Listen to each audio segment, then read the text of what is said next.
So after last month's video on Persona 5, I thought I would take my channel back to talking about positive things again. So this week we're talking about Umurangi generation. Umurangi. Umurangi Generation is a game about being stylish as hell. You play as a journalist who's being paid to get photos of the area, the stores, and the people in the area. You spend the game taking pictures of those things in a variety of different levels. As you progress through the game, you unlock different lenses like a telephoto or a wide-angle lens and ways to edit the image to make better looking photos. There's also a loose narrative that presents itself as you play through the game, but I'm not going to spoil it here. It's certainly interesting though. The levels range from things like a skate park to a subway to a busy street bustling with people and architecture of all styles. If you like looking through places like Midgar and Final Fantasy VII, you'll love playing this. The levels themselves aren't the only thing that's stylish either. They're all populated with people who dress cool and graffiti to make the world feel truly lived in. I think it's appropriate that one of the objectives in every level is a postcard shot, because you really feel like you're visiting these places and seeing all the different shops. The game comes built in with a creative mode, so if you just want to chill out and listen to the soundtrack, you can. The fashion and look of the game is clearly inspired by a mix of early 2000s future fashion and stuff like Square Enix games by way of Final Fantasy VII and VIII, with just a dash of cyberpunk and for architecture. I really love how it all looks, and the music complements this too, sounding strange yet futuristic using repetition and long drones of electronic synth sounds.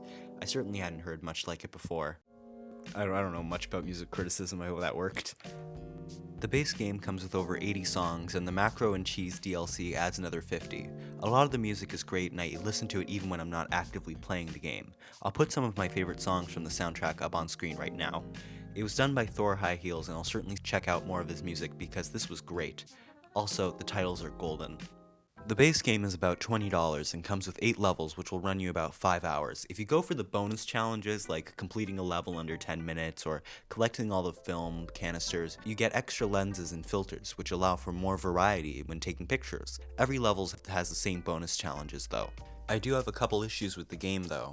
I had a couple times where the game just teleported me off of the map, but this happened so rarely and the penalty is so low for falling to your death that it didn't really matter.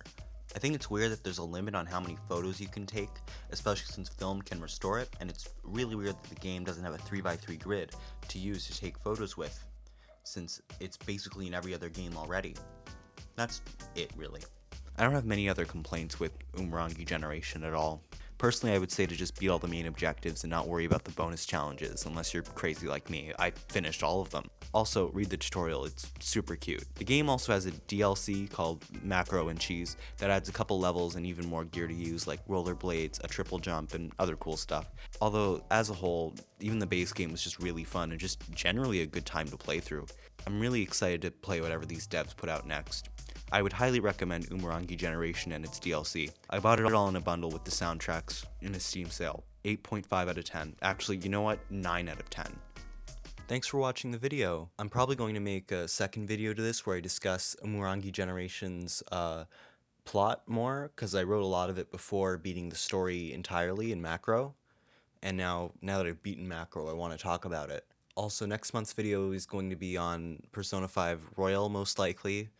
I don't entirely know yet, so stay tuned. If you enjoyed this video, maybe subscribe. Thank you for watching.